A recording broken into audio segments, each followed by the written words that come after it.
Welcome to Earth, a Love Story. I'm your host, Robin Lassiter.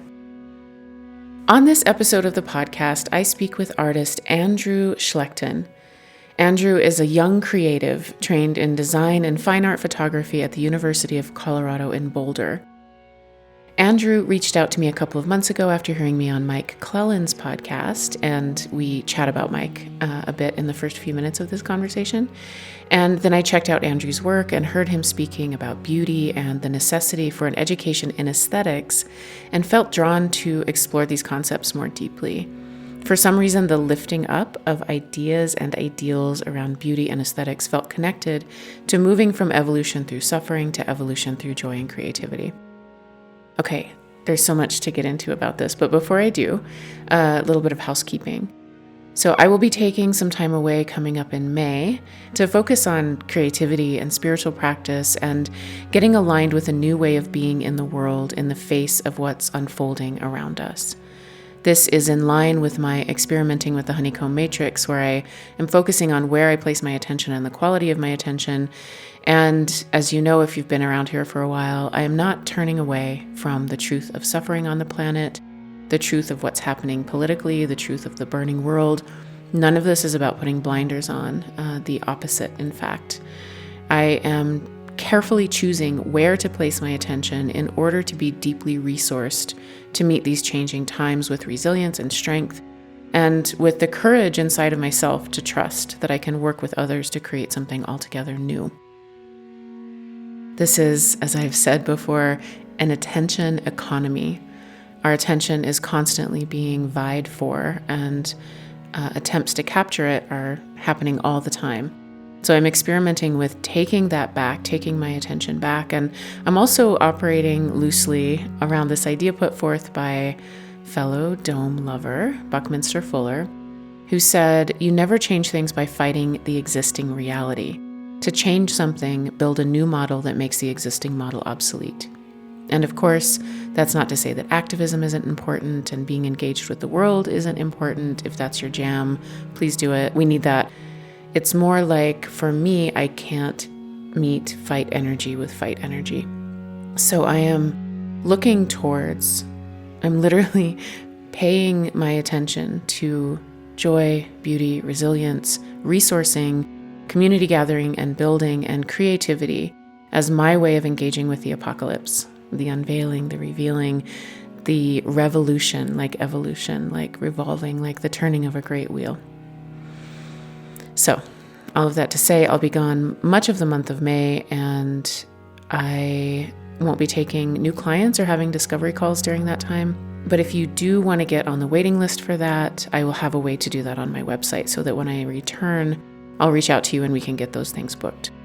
For my active clients, if you want to get in with me before I leave in May, please reach out to me directly. Don't look at my website. You will see that nothing is available. But I will be keeping some space open for active clients. Just email me directly and we'll definitely get you in before I leave. For folks in my communities and cohorts, I will let you know what I have planned for you while I'm gone.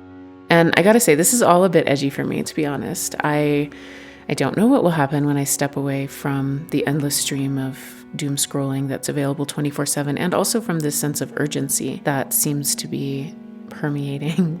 I don't know what will happen when I step away from that and focus my energy on my immediate reality and on creativity and relationality. I don't know. We're going to learn about it together, and I'll definitely report back from the other side. I will be recording and editing a few podcast episodes to come out while I'm gone. I got some really, really good fun ones coming up, so stay tuned for that. And also, more housekeeping, I'm launching a new women's cohort called Becoming Apocalyptic Mother. The Revolution Will Be Danced, and I'm really, really excited about it. It's going to be a 9-month cohort. We'll begin around the summer solstice this June. And, summer solstice, the full moon, the rose in bloom. And we'll end at the spring equinox in March of 2026 with an in-person retreat at Ghost Ranch in New Mexico, the ranch where Georgia O'Keeffe lived and painted. And I really cannot wait to be shoulder to shoulder with a group of women out there getting initiated into this new archetype that has arrived this new aspect of the feminine, one of the 1,000 faces of the goddess, the apocalyptic mother, this powerful, loving, fierce, wild feminine who has arrived for us and who is really needed for these times. So much more to come about this offering, but if you just can't wait, go to my website, robinlassiter.com, go to the Work With Me section or my services section, scroll down, and find the waiting list form for this cohort and ask me to hold your spot. Or much easier, just email me direct. It's fine. earthalovestory@gmail.com. Send me an email, let me know you're interested, and I'll make sure that you have a spot. Okay. I think that's all the housekeeping for now. And so back to this beauty thing. As usual, by the way, all of this has arrived through the people around me. I always want to make sure that I say thank you to the teachers and the teachers' teachers and my friends and loves and guides and everyone. I have the mic, but this is definitely a group effort. So thank you to all of you. And as I was editing this episode, all of these wild synchronicities were coming up around the ideas and ideals of beauty. And I started to see and learn about how great thinkers have linked beauty and goodness and ecological wisdom. I found author Sandra Lubarsky, who says about beauty and design, which Andrew and I get into in this episode, that beauty is more than skin deep precisely because its task is to increase vitality. To become aware of the slow violence behind the production of so much of the glitter of modern life and to be repelled by it is to realize the kinship of aesthetics and ethics, beauty and goodness. We need a worldview that actively promotes beauty. Without it, sustainability cannot fill its lungs. The consequence could be a world in which no one feels at home. And David Orr from The Nature of Design writes, in the largest sense, what we must do to ensure human tenure on the earth is to cultivate a new standard that defines beauty as that which causes no ugliness somewhere else or at some later time. And this is about beauty and aesthetics and goodness in relation to ecology, but it also got me thinking about the idea that ETs, particularly greys, don't have art. I don't know if you guys have heard about this, but apparently it's a thing that many experiencers report, that they don't create or produce art. And I don't know if that's exactly true, but there seems to be something there for me. There's a pretty popular and common idea that the greys are us from the future. And if we just look at their bodies, right, with the big heads and big eyes and small heart centers, small sacral centers, small root centers, all of these parts of the body that hold the emotional body and creativity are diminished.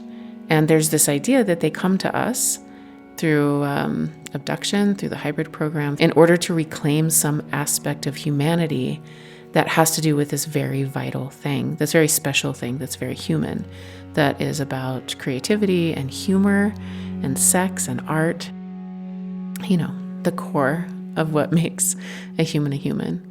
So it's really fascinating to think about all of that. And in that context, beauty and aesthetics suddenly feel really important for those who want to remain connected to the earth and our primordial lineage of creativity, and maybe less so, for example, for those who want to turn into half-tech hybrids and go live on Mars. I don't know.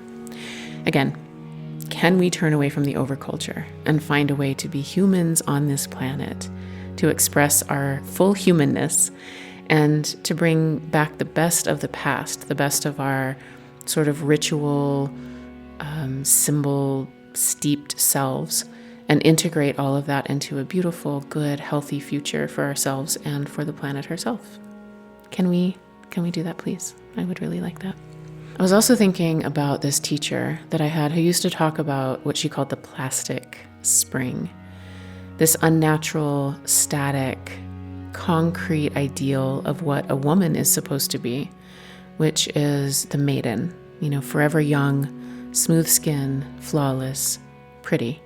Not beautiful, pretty. Pretty, pleasing, and polite. Not the dark, cycling, regenerating, composting, death, life, dark, feminine. And she would talk about all of that, and then she'd say, fuck pretty. Find your beauty. And I always felt it in my bones when she said that. So, Okay, let's get into this episode. I hope you enjoy. So, the weirdness of COVID really got me more interested in experiencer stuff. Where did the road go? There are many supernatural style stories. And I think they either mentioned Mike or I heard him as a guest. And I just really loved his vibe. Mm-hmm. And he's such an excellent storyteller. And he's so kind and thoughtful. And he just feels so safe. No one in my world particularly gave UFOs or strange experience much credence. So he felt like a really good filter to enter the world through because I really trust that he's not promoting anything that he doesn't feel really good about. And yeah, that kind of really opened up the world for me because I'd been spending a lot of time just trying to figure out I mean, I don't know how the world works, but I felt like the explanations were given as kind of the easy answer box don't really hold up to lived experience particularly well. And the experiencer, I'm going to call it mythology just because I mean like a set of stories. Um, that mythology really adds this whole level of like non-physical reality to the universe that I think feels very true to me. And so I've gotten really interested in it sort of as an explanatory mechanism for understanding how things might work in a less like Newtonian pool balls on a table kind of way, you know. Yeah, I love that.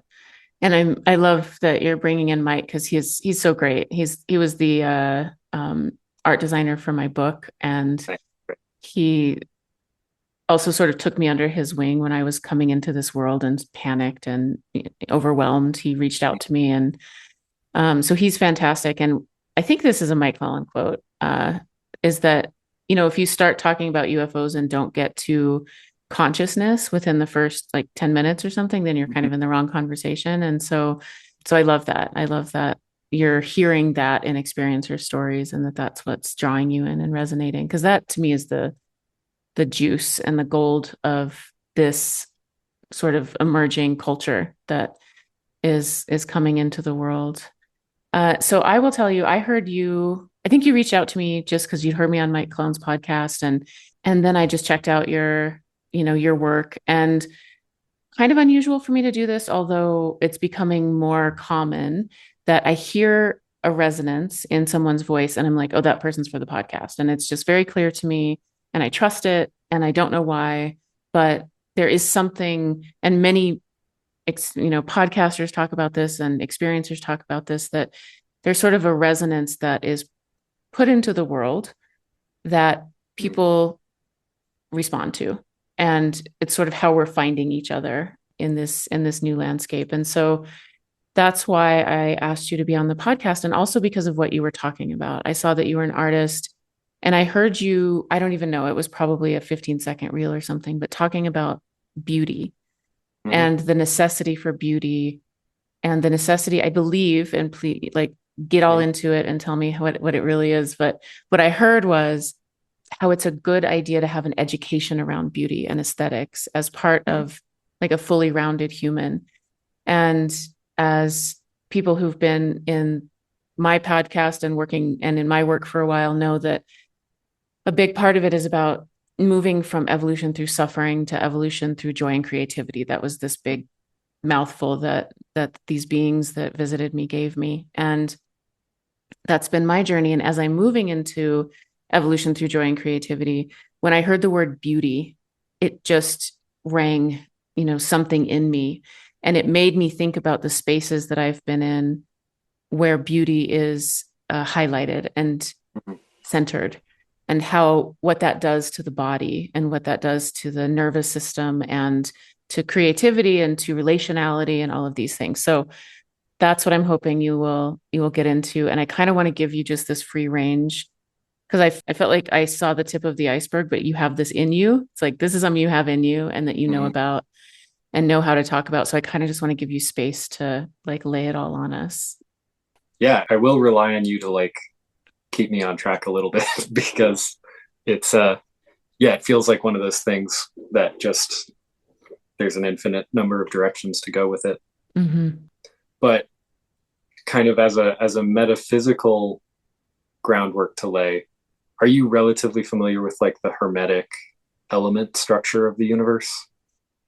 Very Like, tangentially, like not okay. really. Please to Yeah. tell us. Yes.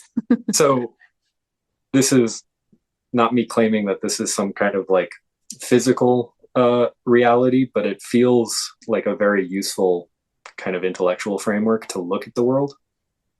And in the Hermetic systems, which also gets called Pythagorean or Platonic or Egyptian, there's this idea that the universe has these four different, is made up of these four fundamental elements. You've got air, earth, fire, and water. Fire is the highest energetic one, earth is the lowest. Kind of symbolically, fire would be spirit, inspiration, imagination. Water is feelings, intuition. Air is very much thinking and like math, numbers, language. And then earth is the material. And what I find really useful about this is that we really culturally we really only talk about the earth level of things. If it's measurable and if it's touchable, then we call it real. And then we kind of think about a lot of stuff and we live a lot in the airspace. And we really do a very good job of ignoring the fire and water spaces, even though we all experience those things regularly. And so it's just nice. I think it's nice to have those as spaces so that we can talk about them. And so, how I'm defining beauty is anything that is coherent in all four spaces. So, a beautiful math formula, it's beautiful because it is both a reflection of the earth, well, it's represented in the airspace. Very classically, mathematicians and physicists talk about lightning strikes of inspiration, right? Like it often shows up in dreams a lot too, and that would be very much in that water space. So I think of it kind of as coherence and harmonics across these various levels of reality. And beauty is when something is coherent across all the levels. I trained in architecture and art, and kind of the critics in these spaces are very consistently talking about how we're losing beauty in the world and everything's becoming too machined, too produced. And the way I kind of my explanatory system for that would be what's happening is that we're living too much in the airspace in our design processes. So you'll start with a goal, or in architecture you would start with a plot of land, and then you leave it, you go spend 3 or 4 years doing a bunch of thinking and math and logistics, and then you come back and put a building on it. And so that plot of land wasn't part of that design process in any really direct way. And I think we have a very strong, like, I think our bodies really feel this thing has been completely uncorrelated to the space that it's actually in. And so I think we're surrounded by so many things that have nothing to do with where they are. And we're really feeling that disconnect. It removes a lot of life from the world, I think. Yeah, and then to comment on the talking about like why I think it's important to engage with art or some kind of aesthetic pursuit is because you really have to train your intuitions about beauty, because it's this non formalizable thing. I can't tell you what it is. You can feel it, and we all know what we think is, well, we've all experienced what we find beautiful. I think very few of us know what we find beautiful. Like most of us can't sit down and really describe what that is for us. And so if you haven't spent time considering that and really engaging with it and learning those parts about yourself, things like advertising and bad philosophies can feel beautiful, because they're kind of hijacking your intuitions for these things. And if you haven't really learned how to hone that for yourself, I think we get swept up in what I would call prettiness, which is kind of shiny cheapness. Wow, I really love all of this. I have to say that the example you gave of being on a piece of land and then kind of extracting the process, going somewhere else, thinking about it, coming back and putting the building on the piece of land and not being engaged with, like the land was not part of that Mm-hmm. process, is very alive in my world right now. And it makes me think as well about how anytime we extract a part out of the whole, it loses connection to our humanity and our connection to the planet and our relationality with things. And that's what we're really, we've gotten very, very good at extracting a part out of the whole. So I love that. And I love the prettiness. I'm really curious about that. Because in my world, I do a lot of work with women. I do, women's group and women's initiation cohorts and things like that. And one of the things that we really explore is pretty versus beauty, and what is prettiness versus beauty, and how the overculture has told us what is pretty and therefore what is beautiful. Also, as you've been talking, I'm just going to throw a bunch of things at you and then you can talk Yeah. back at me. But also, as you've been talking, I've been seeing in my head these very sterile looking interior spaces that seem to be all the rage. It's like everything is gray or white. The floors are gray, the countertops are white, there's marble, there's hard edges, it's all square, it's all right angles. And that's sort of the height of design. I grew up in a dome. I grew up in a geodesic Yeah. dome, and my world was round because of that. And I kind of spent my life looking for that again. And I ended up back in a dome, back in a space that makes more sense to me that way. So I really, that image keeps coming in as well as you're talking about. This is what we think is beautiful, sort of this stripped back, maybe even technological, like color is gone. I remember even in the early 2000s, when I was a very young adult and going out into the world and getting an apartment, the first thing I would do was like paint the walls and cover it with art. And it's just not a thing that I see anymore. And like I'm doing my own deconditioning, bringing color and shape and texture and things back into my world. So anywhere you want to pick up with any of that sparks you. Yeah.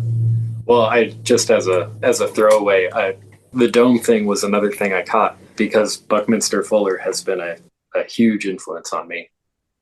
Yeah, I think I like to pick on the building industry because it's so clearly overly profit motivated. The general public has very little education in like what a good building is because they generally don't need to know.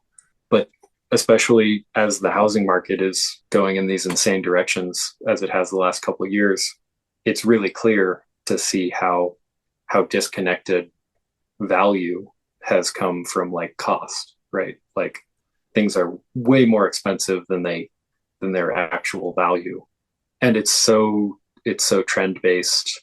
There's kind of the Airbnb cycle where you can see all of the leading Airbnbs have these trends that they just are slowly working their way through.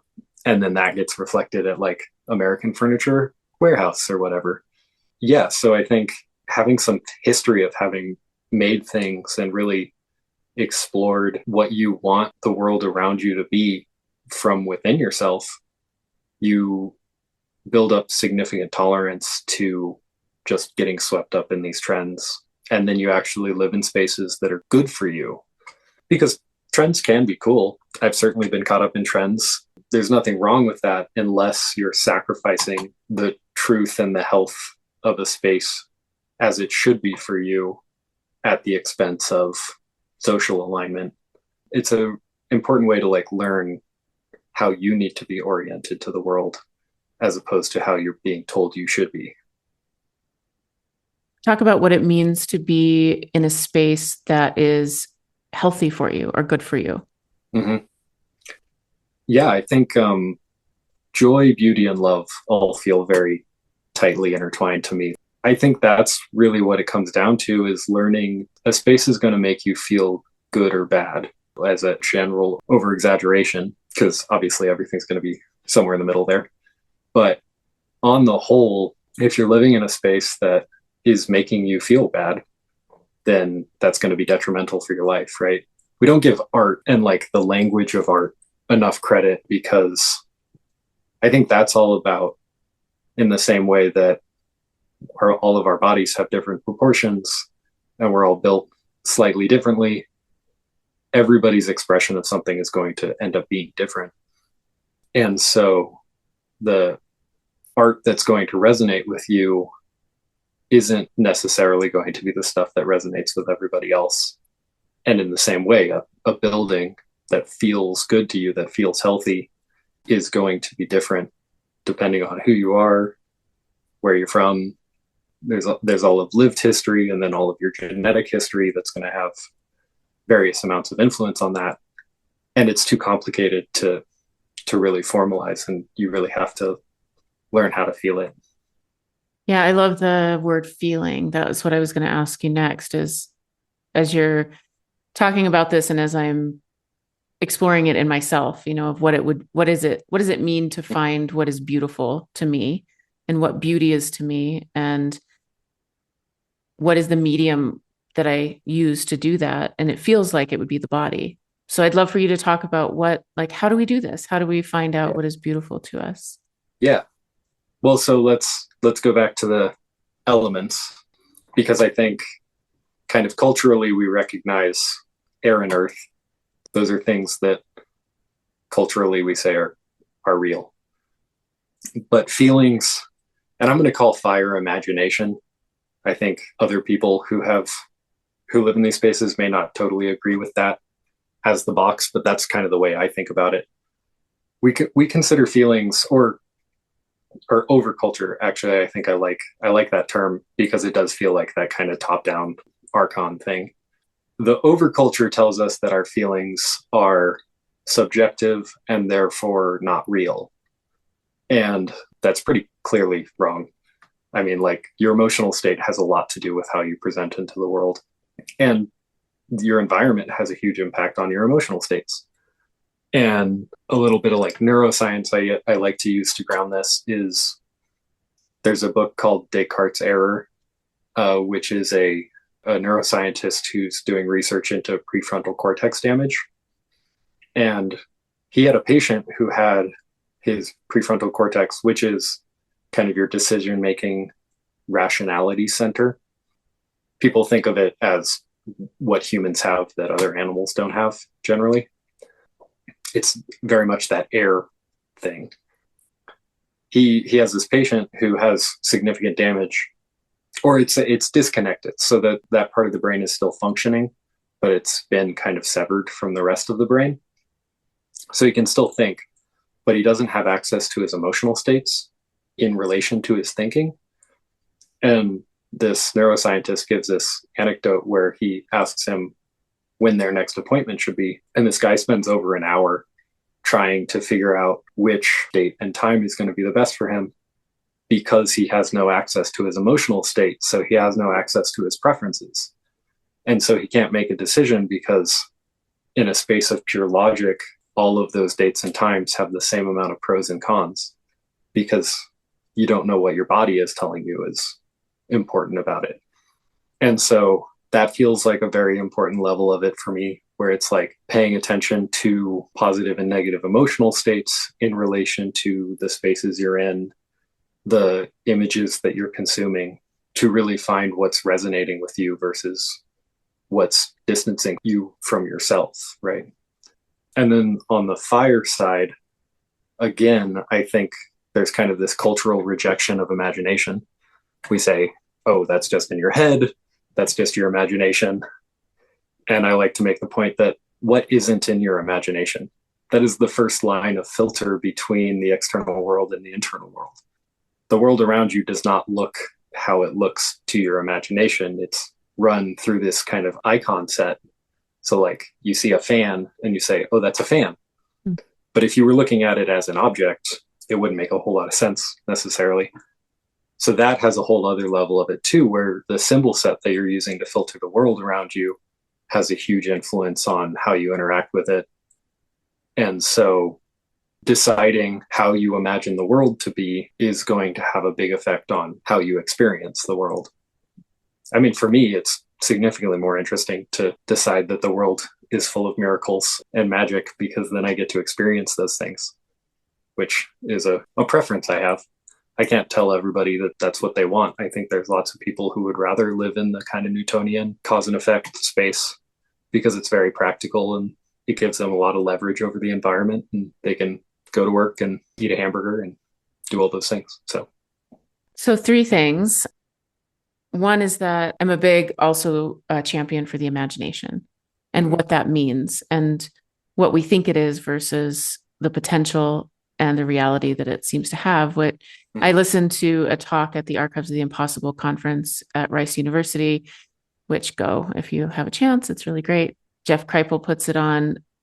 And the presenter, I wish I could remember his name, was talking about imagination and distinguishing it from or deepening it into the idea of the imaginal, of this imaginal organ of perception that we have, that it's not the imagination we have. Culturally, the overculture writes it off as nothing, as can't be measured, can't be weighed, can't be, is not objective, is subjective, and so therefore it doesn't exist or is meaningless. When in fact it's this imaginal organ of perception that we create through. And it's incredibly important. And like you said, what isn't in our imagination? What didn't start there and then become reality? And so I really love that. And I love your example of the fan and of the symbols. I mean, that to me, that's a really, for me in my world as, studying Tibetan Buddhism, it's a really deep example. And one of my teachers uses the example of like, here's a pen. Is it a pen in every case to every being? We look at this, we look at the shape, we look at the color, we say, yes, this is a pen. And if we give it to a dog, the dog's like, oh, a chew toy. Right. And like, who's right?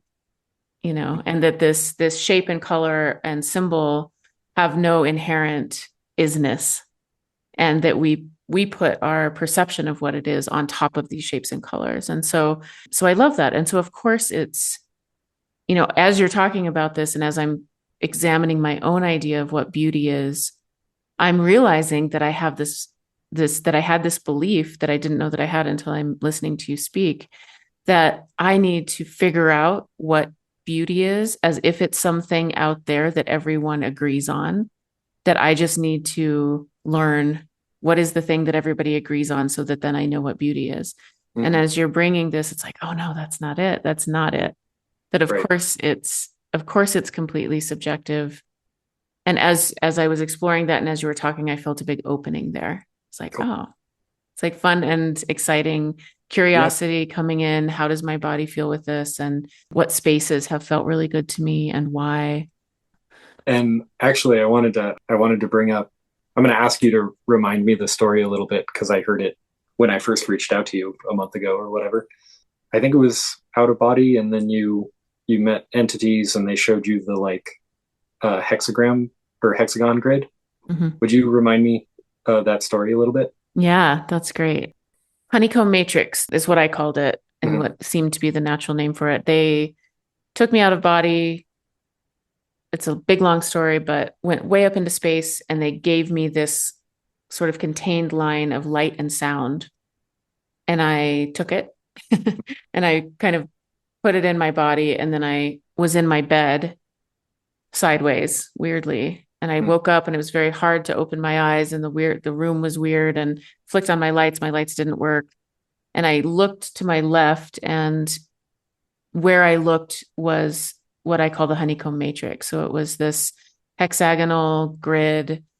Some of the cells were full. Some had like squares of information in there. It seemed all different.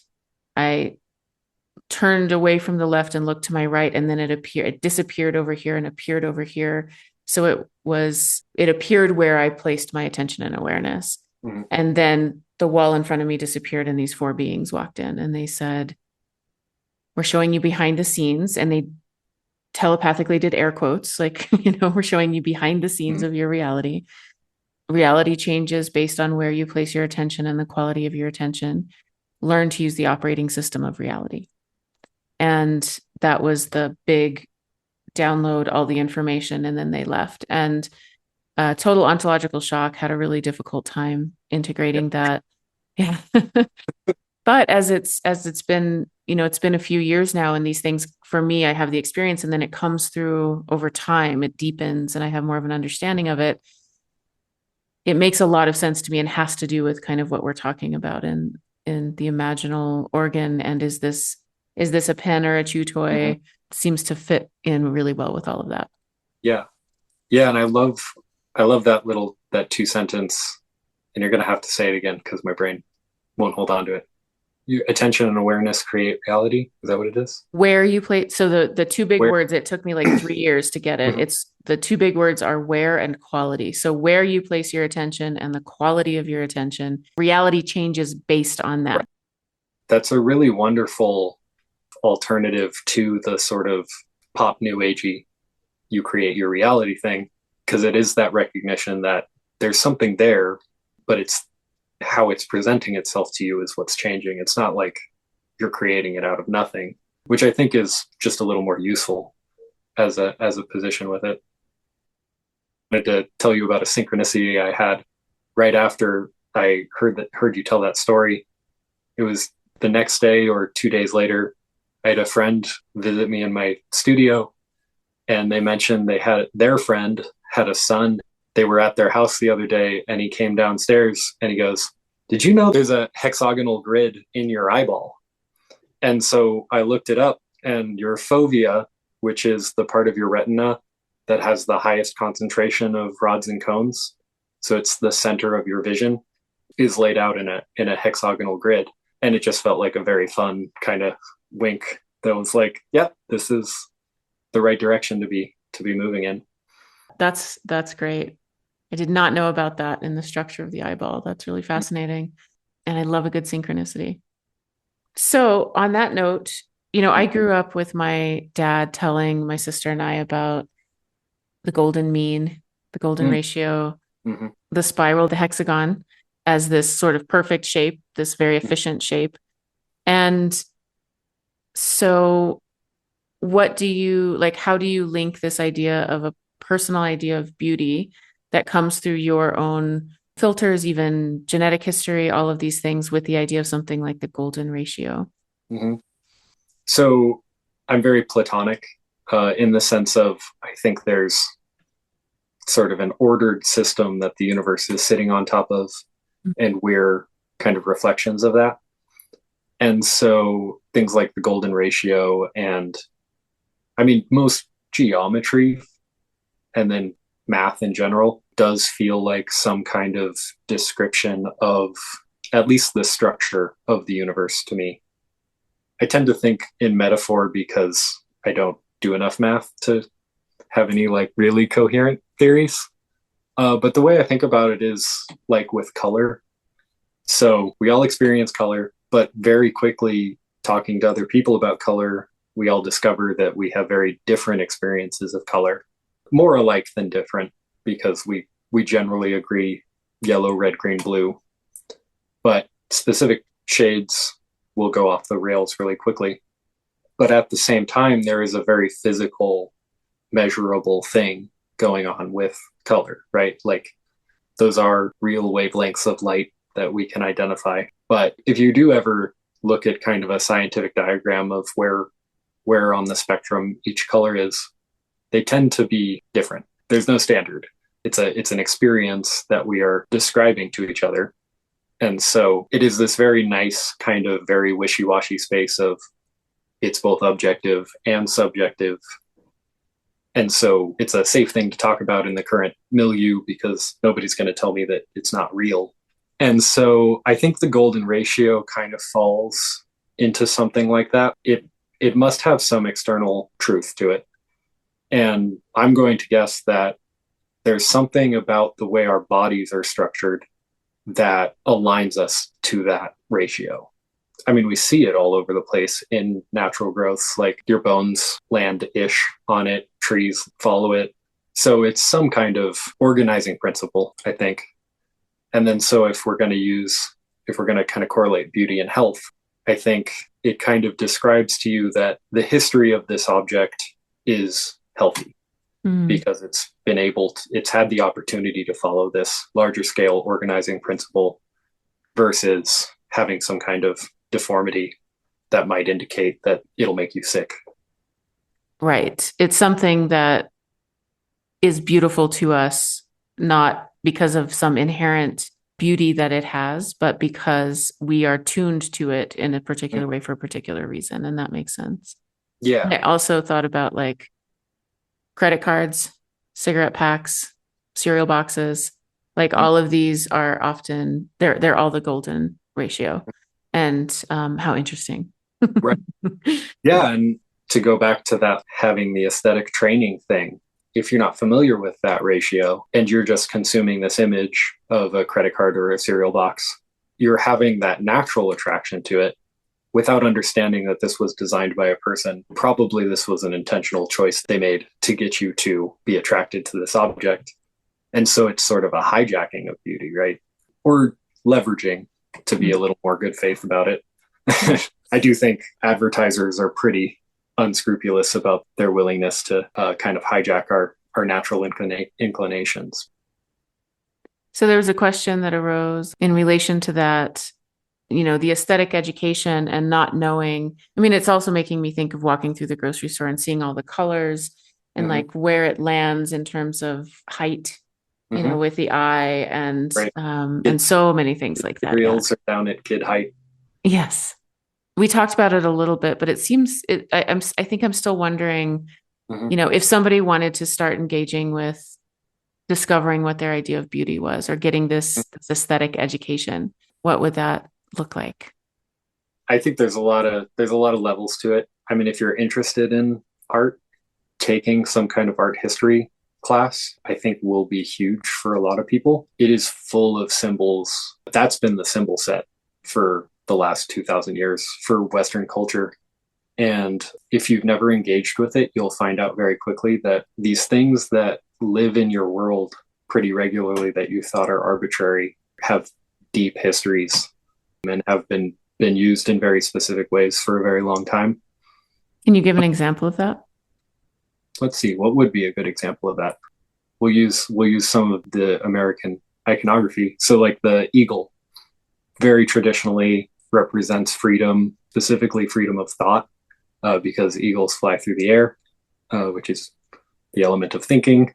It's also got a lot of associations with kind of the lion, so it's about strength and leadership and courage, and was chosen by our founding fathers specifically for these reasons because they were all Freemasons.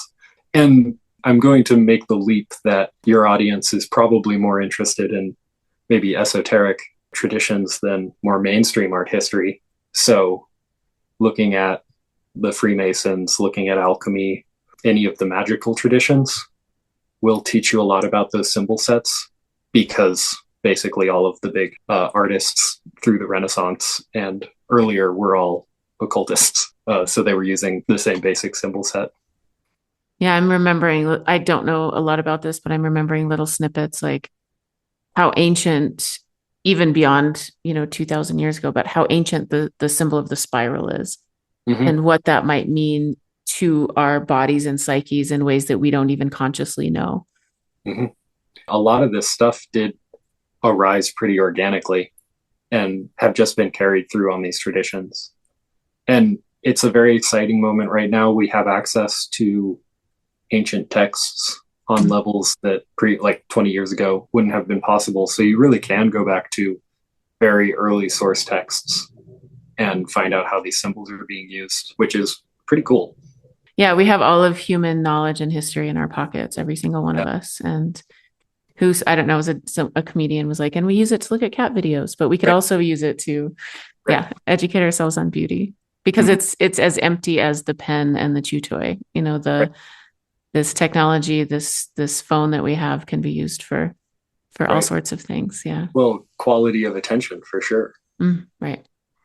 It is, it's extremely millions and millions of dollars are spent on trying to capture that attention through that device and through advertising and through all of those things is how to capture that attention. So the phone is such a tricky place for so many of us because Mhm. it's connected deeply into our dopamine system and to our nervous system.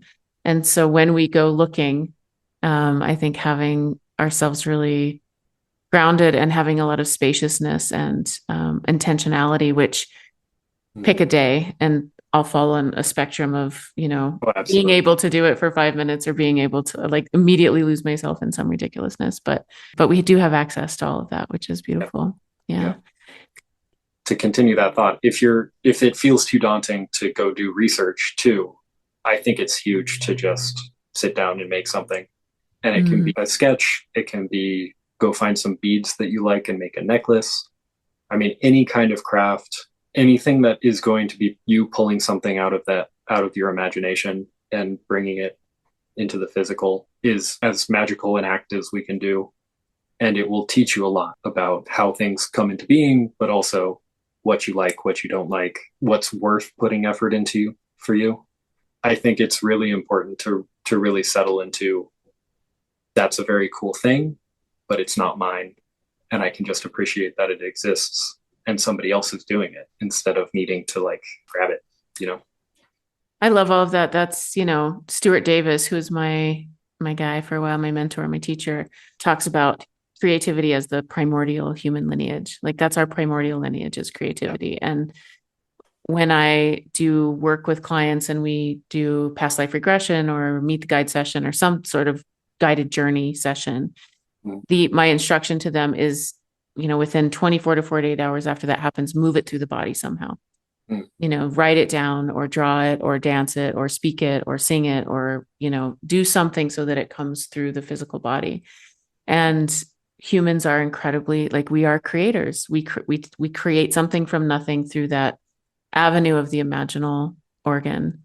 And collectively in the West tend to get lost in the like deluge of content that we can consume and becoming a creator versus a consumer, or at least adding it in. Like we are consumers in many, many ways of many things, from food to information to all of these things, but not forgetting our creative powers, I think is a good, important thing.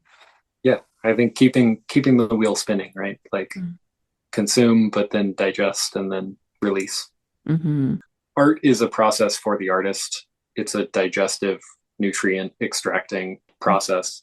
And for me, it does really feel like once I'm done with something, it's kind of just an object of excrement that I need to just get out of my life because it was all about doing it. And then once it's done, you need to just get it out. Mm-hmm. It also changes the focus from the object of creation to the journey of creating. Right.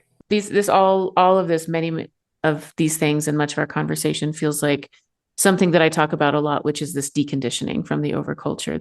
We think that things are a certain way, we're living a certain way, remembering actually what humans are as a species.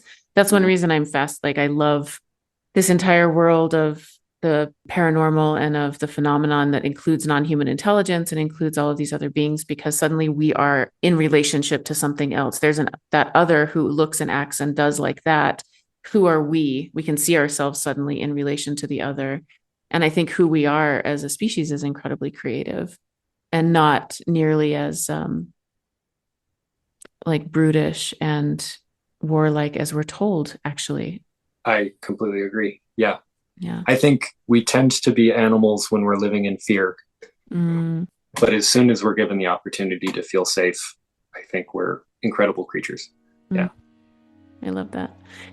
Is there anything that you would like to share about your work or where people can find you? My website's kind of in reconstruction mode, but if anybody wants to find me, I'm on Instagram at andrewj.studios. And I've got some of those videos you were referencing there, but that's also where I post the majority of what I've been working on. Yeah, that's great. Yeah. That's great. Okay. Well, thank you so much for being on the podcast. It was an awesome conversation. I really loved it. It's been so fun. Thank you so much to Andrew Schlechten. You can find his work on Instagram by checking the show notes. Thank you also to Morgan Jinks for our musical soundscapes. I am less and less these days on social media, even though I really miss you guys. If you would like to connect more often, please feel free to join my Patreon, patreon.com/Robin Lassiter. We meet twice a month for community gatherings and conversations that are very lovely, and I would love to see you there. So if you're interested, go to my Patreon and sign up for the Earth Lovers tier. $10 a month gets 2 meetings per month, oftentimes with special guests. I have a special guest coming up in April. You guys know Suzanne Chancellor, who is my editor and also is doing this big research project on orange orbs after an orange orb experience of hers. And that's going to be really fun. I'm really looking forward to having her in that space with all of you. If you'd like to learn more about any of that, about my work, or to get on waiting lists for upcoming groups and cohorts, or to work one-on-one with me, please visit robinlassiter.com.